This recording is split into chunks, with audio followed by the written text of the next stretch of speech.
Welcome to the TrueRotarian podcast. This podcast is specially designed for all the true Rotarians by a true Rotarian.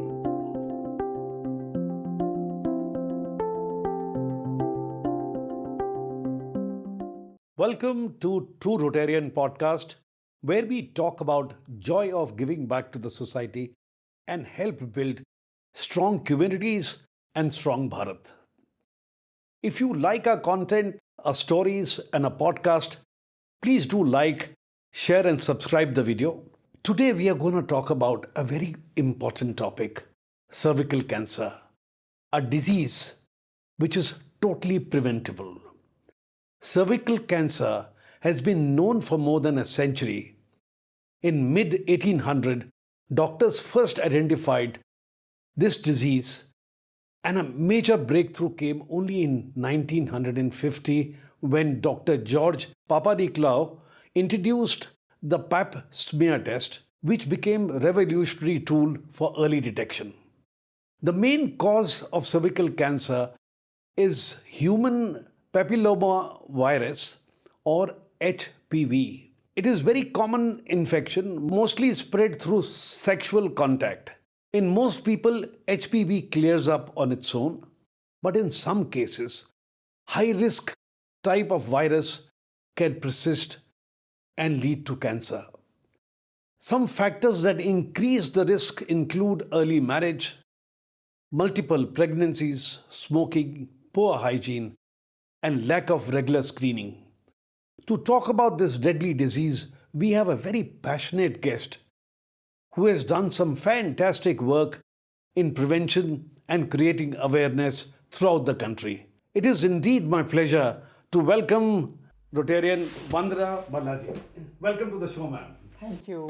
My pleasure and honor. And I'm so happy that you have me here today amongst all your listeners and, of course, yourself. Thank you. I'm sure you must have seen our podcast in the past. How do you like our content and how do you like the kind of awareness which we are creating? I think you're doing an excellent job. And your topics, the people, personalities that you pick up also are very, very, charming, as well as they are the right people to promote that particular topic or that particular project. Wonderful. Ladies and gentlemen, Vandana ji was a district chair for cervical cancer elimination program in our district 3011 last year. She's a director cancer prevention this year, and she's doing some tremendous job in the field of cancer, not only for cervical cancer but all kinds of cancer, be it breast cancer, be it thalassemia, be it anything to do with the cancer. People talk about Vandana ji. So Vandana ji, once again, welcome to the show. It'll be really a pleasure and honor talking to you about the subject that you have been working so dearly on. Now, coming to this cervical cancer, what are the main reasons cervical cancer continues to affect so many ladies in our country? Let's talk about cervical cancer. Now, we have so many different cancers, but this particular cancer affects the cervix. Now, where exactly is the cervix in a woman's body? You have the uterus, it is connected to the vagina, and the interconnect that you have over there is a ring formation. That itself is the cervix. So the human papilloma virus, the virus that you've just spoken about, this virus affects the cervix, and that is how cervical cancer is propagated. What is the effect of this particular disease on account of people not being aware how to take care?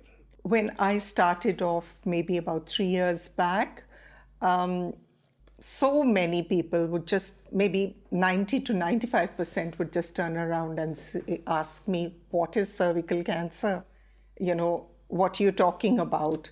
So I had to do a lot of awareness talks, awareness camps, where I went across to different schools, I went across to different colleges, NGOs, RWA meets and I spread awareness on cervical cancer, which was very important. And now I feel people come and tell me कि madam आप बहुत अच्छा काम कर रहे हैं cervical cancer के ऊपर आप टीके लगा रहे हैं. So it's now I feel there's a lot of awareness that has spread, and The awareness is spread among younger generation. What is the age group? I think the parents also are aware of it, and even the children also are very much aware of it, and through media also they pick up knowledge on it. And I've gone all over the country talking about it and vaccinating children. So, and legally, we're supposed to be making the parents aware if they're below 18.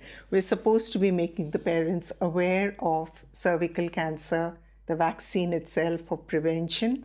And that is how we give our talks and make them aware of. So that means your major thrust is on creating the awareness. Absolutely. And Without this, we don't touch a child. We're not allowed to touch a child, legally, unless we don't have the consent of the parent who hasn't understood what cervical cancer is all about. That means you create an awareness, make children aware of this issue, and you also make the parents aware of this issue. Absolutely. And then you take a consent if the child is below 18, and then only you give a vaccination. Yes. There are two aspects to it. We take not only a consent form, we don't make them only sign a consent form, we also make them sign an indemnity bond. Now, consent form is that I give my consent to have for my daughter to have this vaccination. Indemnity bond is where they say that I have perfectly understood through different awareness talks or through the media or through a doctor. I'm perfectly aware now of what cervical cancer vaccination is all about, and therefore I want to go ahead and give the permission to have my daughter vaccinated. Well, that's so wonderful. That means you are doing all these things in schools and in colleges. And NGOs. And NGOs and and things like colleges everywhere. I am told that there are a lot of state governments who are also actively participating and allowing the NGOs and Rotary to give sort of vaccination to children. But I don't think so. This is permitted in Delhi schools. Am I right? Yes, you're absolutely right over there. The government schools rather, the MCD schools do not allow any outsider to go into their schools. You're not even allowed to, touch a child with medically do anything for the child. That's very unfortunate because it's very unfortunate. They won't do it themselves, and they won't allow people like us also to do it. And Rotary is a very renowned NGO. It's considered the biggest NGO in the world. Oh, yes. Doing world over so much good work, and yet we're not allowed to go inside and vaccinate these children. We are only doing private schools. As a matter of fact, I had the privilege of meeting up with the mayor of Delhi just about 2 weeks ago in a seminar for thalassemia. And that was one of the subjects we brought it up with him, that Delhi schools run by the municipal corporation and the Delhi government should also be allowed to take sort of benefit of what good work Rotary does. He says he'll look into it, but let's see. But if we keep following it up, I'm sure one day school children run by the government also will be able to take the benefit of this excellent work that Rotary is doing. See, it's very unfortunate that Rotary is taking up this challenge of vaccinating all the children of that age group. We want to do it, of the country. We want to do that. We do have those ambitious plans. But this is not the work of an NGO or Rotary or anyone. It's the government of India's work. This is, yes, the work of governments. The work of government. Now, if the government doesn't do it, we should be allowed to do it, but they won't allow us to do it. So where do these children, these poor children who belong to government schools, where do they get their vaccination done from? Nowhere. Nowhere, that's right. I'm told WHO has also got a vision to eliminate cervical cancer from the society by 2030. And what is our district initiative? Are we also working in line with the ambition of WHO? WHO, yes, that's a very important point. WHO has said that they want to eliminate cervical cancer from the world by 2030, for which they've made a program. And they have said if 90% of our younger generation in the world is vaccinated, and 70% of the women in the world have gone through screening, and then if still some other people also get it, 90% of those people who do get it are treated, then we will have eliminated this, dreadful disease out of this world. Wow. Okay? Abroad, in the Western world, maybe about 50 to 70% children are already vaccinated, and about 50% of the women, they go in for their screening regularly for pap smear and HPV viral screening they go in for. And if they do get it, then about 80 to 90% do get treated.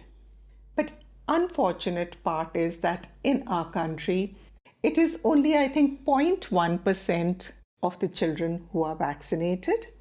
And maybe 6-7% of the ladies may have gotten one pap smear done maybe once in their lifetime, and hardly any can really afford to get themselves treated. Maybe, let's say, the richy rich, can go through a treatment like that. So maybe 6 to 8%. So where 50% and where, It's a large sort of difference. It's a very large. But there are countries like Australia where they have been able to eliminate this disease. Each and every child is vaccinated and they're following this entire pattern, and they're cervical cancer free. Yes. Coming back to the camps that you have, in the sense, let's talk about the camps. Yeah. What kind of sort of awareness you create, and what is the participation of the children? What kind of questions do they ask? When I go in for awareness talks, initially when I went across to different NGOs and I went to different schools, I was quite surprised. I was just pushed in one school. I was just pushed into in front of the parents, and there were women over there who were sitting on the floor with pallus on their head, and they're sitting like this and watching me and trying to listen to what I had to say. But I'm so happy that even if people are illiterate, they understand the magnanimity value of the problem. Absolutely yes. Right, yes.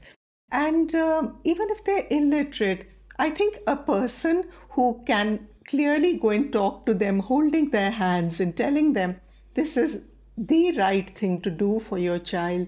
You must get it done. And you are saving your child from cancer. Even if they're illiterate, it's that instinct, motherly instinct, that believes what you're saying. True. And they all sign the consent forms and they all get it done for their children. That's so wonderful. I believe Rotary is also doing certain programs where they are not charging anything from the girl child. Absolutely. And Rotary is financing that vaccination cost. Am I right? Yes, absolutely right. It's a very expensive vaccine, okay? It goes into thousands. Gardasil 9 is for 10,000 rupees a vaccine. Where will a poor child be able to afford something like that? That's right. So when I started this work, I was the first one to start, you can say, doing this work. This was the main hurdle that came in my way. Where is the money going to come from? There were these kind, considerate philanthropists who I came across, people like you, who I came across, and I was able to convince them, and they started financing the entire project that I was doing.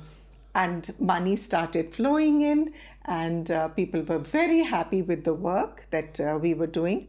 So we do not charge a penny from the child or the parents for vaccinating the child. Fantastic. And it goes completely free. Thousands of vaccines we're giving out. I believe there is one type of vaccine where you require only one dose, and there is a second vaccine where you require two doses. Am I right? WHO says they had a problem. Now, they found that wherever they had gone across to vaccinate the children after 6 months, when they're supposed to be taking another shot, they wouldn't turn up. So what to do in certain cases like this? Otherwise, the company itself says that 9 to 14, 2 doses, 14 to 45, that is if you're giving Gardasil, 14 to 45 is 3 doses. Oh, okay. And Cervivac, which is the Indian one, 9 to 14 is 2 doses. And what is the cost of Cervivac? Cervivac turns out to be very comparatively much lower. The cost is much lower. It is for 2,000 rupees per vaccine. I believe... but they give it to us at a much lower rate. Cancer Foundation is also doing a great job. I think they are also subsidizing it. Am I right? Yes, Rotary Cancer Foundation is also subsidizing it. They do offer it at 50%. But, a very dear friend, Rotarian Ajay Narayan, he's in my club. Absolutely. He was the Secretary General for Rotary Cancer Foundation. Yes, he still is, and doing a lot of good work. A lot of good work, yes. Lot of good work. He's also vaccinated thousands of children, and he carries on. I think for the last, 8-9 years, he's been there. He's been doing a wonderful job. Yes, absolutely. I started off, taking help from him, but now I'm on my own and carrying on with my own projects. Let's talk about the statistics in terms of the number of cases which are there in our country. How are they growing, or is it dipping because of the awareness we are creating, not only in District 3011, but also our country? Let me tell you world over, okay? There are statistics are horrifying, and there are about 6 lakh women, they say, who get cervical cancer every year, and 50% of them die. And mind you, Hemantji, it is not just an ordinary death. It's the most painful, most horrifying death that, a person can, endure, or not endure rather, right? And so it's 6 lakhs people who get it in the world, and 3 lakhs of them die. And India is not far behind. We have about 1,20,000, last figures that came out were 1,22,477 women who get it. 25%. Yes. 25% of the world's population are in India itself. And these, out of that, about 50%, that's almost about 70,000 women die every year. That's very unfortunate. Very. And I've seen such terrible cases, This is a cancer that does not show up initially. So a woman will contract it, and the virus will keep on and all growing in the cervix region. And slowly it will outgrow from there. It will carry on to the uterus and to the vaginal area also. Then it will spread to the other organs. It may go into the kidney, it may go into the lower part of the liver. And end of the day, when it's spread, so widespread, one day she will have terrible abdominal pains and gush of blood. And when she's taken to a doctor for scanning, she will come to know that she's got this horrendous disease. And her family will go back to it's such an expensive disease to have that her family will rush across maybe to the villages. They sell off their plots, they sell off their homes, everything they sell off, and they come over here. And neither are they able to salvage what they have. Because it's too late by the time person, who they love the most, they're not able to. Very unfortunate. Survive also. Can you imagine a simple vaccine which also is supported by good Rotarians? They don't charge any money. that can sort of save a child for, It's this kind of a completely problem. preventable. This is the only cancer Which is that preventable. is preventable. I mean, it is the worst form of cancer because the other ones like breast cancer and all, at least there are some telltale signs. A woman will feel some, some knots or something on her body and, on her Right. breast and all. So some kind of, there are some telltale signs. But here, nothing is known. Oh my God. And then by the end, it's too late. Too late. Yeah, that's the only time when it pops up and it's already too late. Very sad. Do you see any kind of a partnership with any government bodies or NGOs or medical professional who can sort of be a support system to Rotary's initiative? See, the government has been talking about it for the last couple of years. But every time the elections come up or the budget comes along or something, that is the time they'll pop up this question and they'll start talking about it. That, we're planning to go in for cervical cancer vaccination program for the country. It's really needed and all. But as soon as the elections are over, it's a forgotten matter. Oh my God. But Rotary is not like that. Rotary We is keep not, our word, and we are I'm traveling all over the country, vaccinating, going to each and every state. My next question was this itself.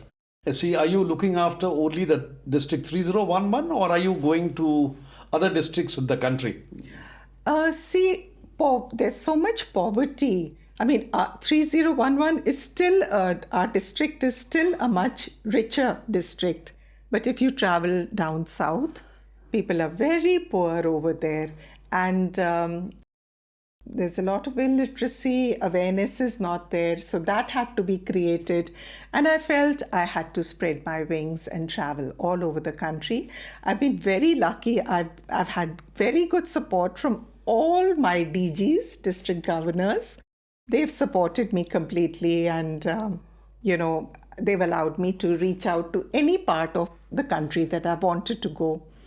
And I've had donors, wonderful donors. They've given me the money and I'm traveling all the time, vaccinating children all over. Talking about the money, I believe in CSR itself, Indian companies have over 39,000 crores lying as CSR money, which they are spending and on various kinds of programs for the underprivileged society members. But has any money come to Rotary specifically for cervical cancer vaccination? There is some money that is coming in now. It was a trickle earlier, but now I do find, people giving me in crores. Oh, that's so nice. Yes, that is how I can carry on with this program. Otherwise, it's not possible for me to, vaccinate so many children as such. Yes. So that's absolutely wonderful. What kind of a Rotary initiative is there for the next 5 years? Have they allocated any specific targets? So this is the number of people we are going to vaccinate, or this is the money which we are going to spend? Do they have a long-term plan, 5-year plan for the district? See, Rotary runs on funds. If you have the money, then you can do all this good work. And that also depends on the people, Rotarians, how much money either they donate or they're able to get through various sources. Maybe from abroad also as global grants or CSR grants or whatever. So what you're saying is there is definitely an ongoing initiative by the Rotary district, which is linked, of course, to the kind of programs which the clubs do. Because a lot of clubs are doing, my club, for example, Rotary Club of Delhi South End, we also participated in a drive of vaccinating so many girls. I was doing it for you guys. Yes. I remember very well. Yes. I've done Indraprastha School and I've done one or two other in, I think, North Delhi. Yes, and we have also done a lot of given vaccination to a lot of Rajiv NGOs Gandhi, yes, in AIMS. hospital also. I did that program with you also. Yeah. AIMS also I've done, yes. Do you have any story or an example where the Rotary's initiative has directly impacted a life or lives? I don't think I have any specific story as such to give to you, but yes, I see these stories happening in front of me all the time. I know this vaccine is a vaccine that saves lives and saves lives from cancer. And when I go down to, when I travel all over the country, maybe if I go down to the south also, now people are aware of it, and little children, they come running to me and they come and they hug me, and cancer wali auntie, they call me. And, Rotary has done such wonderful work around the globe. We have almost eliminated polio. And if all the Rotarians decide this is what we are going to do, and I'm sure we are going to be fulfilling our commitment in line with WHO to eliminate cervical cancer from our society by 2030. Absolutely. See, I myself have done the maximum in the country. Wow. That's about 35,000 or maybe 40,000, something to that effect. I've stopped counting also now, but that's the kind of vaccination program I've done all over the country, and I'm carrying on in a real big aggressive way because I feel that it is my duty to eliminate this particular cancer because it is preventable for the next generation. I want to work and I want to give it to them. And, Excellent. Excellent. Preventable, yes. Do you have any message to all the Rotarians and all our listeners who are listening on this podcast? Any message would you like to give it to them? Yes, I first of all want to thank you for having me here. And I feel that I do want all of you out there, whoever's listening in, I want you to help me out by spreading this message of cervical cancer and the prevention.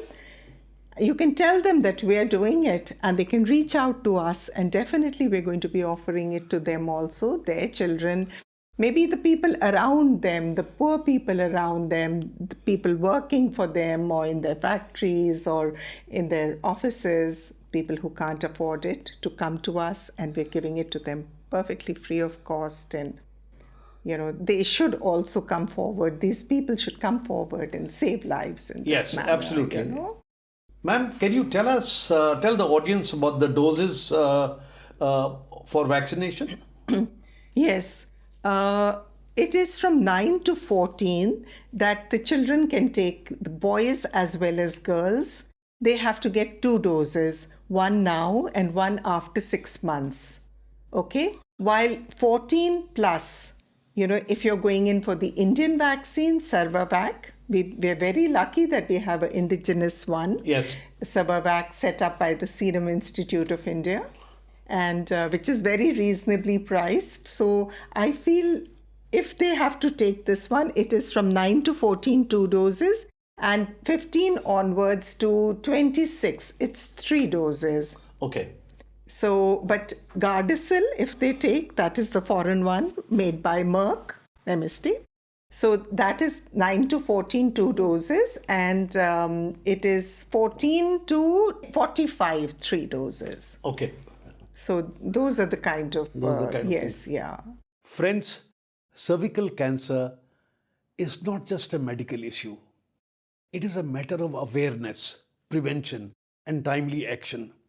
With HPV vaccination, regular screening, and community education, we can eliminate this disease from our society totally. Well, thank you so much, Vandana ji, for coming and letting our audience know about this disease, which is totally preventable.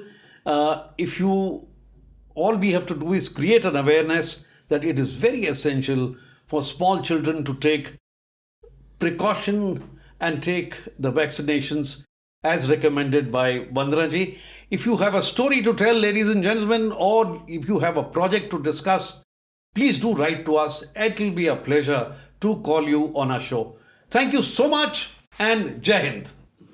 Jai Hind.